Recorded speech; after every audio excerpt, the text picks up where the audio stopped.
Salom hammaga. Futbol Brizi 22 kanaliga xush kelibsizlar. Bugungi suhbatimiz APLning Angliya Premyer Ligasining 17-tur uchrashuvlar ro'yxati va fikr almashamiz. Kommentariyaga yozib ketinglar. O'z fikr mulohazalaringizni.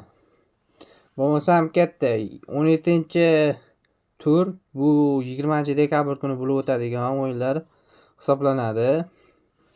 20-dekabr kuni Newcastle Chelsea o'yini bo'ladi. Bu qaynoq o'yin.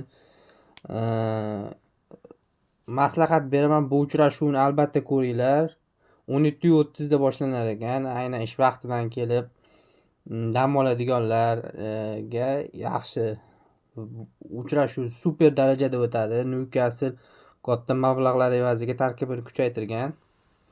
Chelsea esa o'zini har doimgidek o'rnini saqlab qolishga harakat qilyapti. Kommentariyaga fikr bildiramiz. Chelsea Newcastle qaysi biri yutadi? Meni fikrim bo'yicha bilmadim. Ikkala teng komanda, super komanda, hozir biri yutadi desam, biri imkoniyati ko'proq-da. Bunisini desam, bunisi ham imkoniyat shunaqa bo'lib qoldi. Shuning uchun sizlarga o'zlaringizni havola qoldiraman. Kim yutishi yutmasligini kommentariyaga yozib ketamiz. Keyingisi Bournemouth Burnley. Bu uchrashuvni uncha odam ko'rmaydi, to'g'risi. Uni kim yutishi ham qiziq emas hozir. Brighton Sunderland ham shu.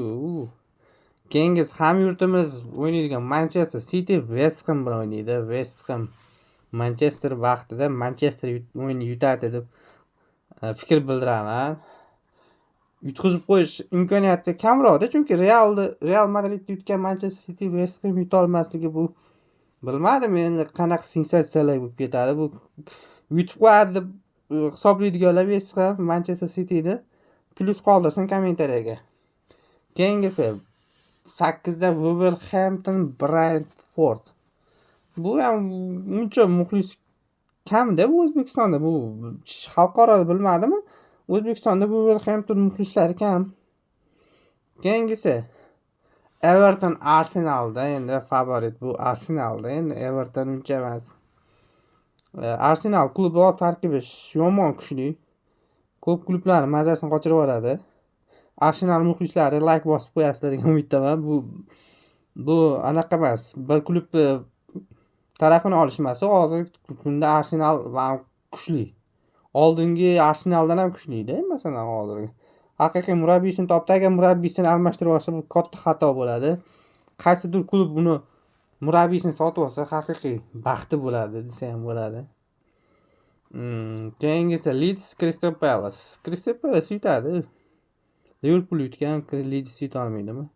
Keyingi bahsimiz 21-dekabr kuni Aston Villa Manchester United bahsi bo'lib o'tar ekan. Bunda Manchester United yutsa kerak. Shu bilan 22-dekabr kuni kechasi Fulham Nottingham Forest. Bu o'yin zerikkanda ko'radiganlar bor, lekin uyqusini qochirib ko'radiganlar kam. O'z fikr mulohazalaringizni kommentariyaga yozib qoldiringlar. Obuna bo'lmaganlar obuna qo'ying, like bosmagan like bosinglar. Futbol Brizi 22 kanalidan uzoqlashmanglar.